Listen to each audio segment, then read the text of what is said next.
प्रसार माध्यमातून चालू घडामोडी पाहण्यासाठी न्यूज केंद्र चॅनलला लाईक व सबस्क्राइब करा। महाराष्ट्र राज्यात कायदा सुव्यवस्था कोलमडली असून सातत्याने नराधमांनी माजवलेल्या अन्याय अत्याचार विरोधात महाविकास आघाडीच्या वतीने राज्यभरात आंदोलने करण्यासाठी बंद पुकारल्यानंतर न्यायालयाने मान्यता नाकारली। छत्रपती शिवाजी महाराज चौकात पनवेल येथे महाविकास आघाडीच्या वतीने शांततेच्या मार्गाने कडक पोलीस बंदोबस्तात निषेध मूक मोर्चा करण्यात आला।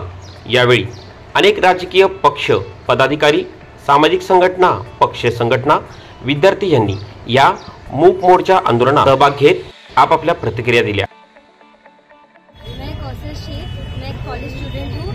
जब मैं घर से निकल रही हूँ तो मेरे मन में डर होने लग गया। जो आप देख रहे हो, जो एक महीने से जो इंसिडेंट्स हो रहे हैं और उसके खिलाफ कोई डिसीजन नहीं लिया जा रहा है। हमारी जो गवर्नमेंट है उनको फास्ट ट्रैक पे इसको डालना चाहिए, क्योंकि हम लोग जो गर्ल्स है उस घर से बाहर निकलते हैं, हमारे पेरेंट्स डरने लगे क्योंकि वो हमने बच्चे को पढ़ाया लिखा है। अगर वो घर से निकलेंगे तो पता नहीं वो कैसे हालत में वापस आएंगे, आएंगे नहीं आएंगे। मन में जो डर है उसकी जगह हमारे घर में ये होना चाहिए कि हम लोग नहीं, हम लोग सुरक्षित है, हम किसी भी वक्त निकले, लेकिन हमें कुछ भी नहीं होना चाहिए। कोई हम पे जुल्म हो तो 24 घंटे के अंदर उस पर निर्णय लिया जाए, उसको जेल में डाला जाए। इस एक महीने के अंदर करीब 9वीं घटना है।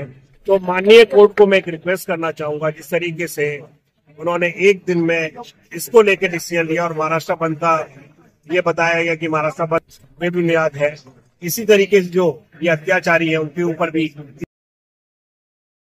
सुना के केस को ये बताए कि न्याय प्रणाली पूरी तरीके से सक्षम है कोई भी डिसिजन लेने के लिए।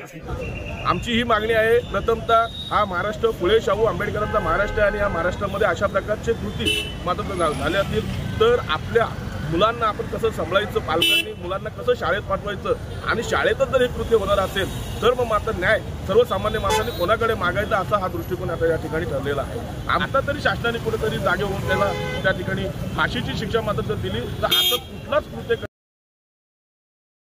9 तास जर रेल्वे बंद केली आणि त्याचा धसका घेतला या महाराष्ट्र शासनाने आणि तदनंतर आमच्या आघाडीतर्फे आजचा उत्स्फूर्त बंदचा आदेश सगळ्या नेत्यांनी दिला होता, परंतु हायकोर्टाने स्टे दिल्यामुळे आम्ही हे धरणं आंदोलन चालू केलेलं आहे।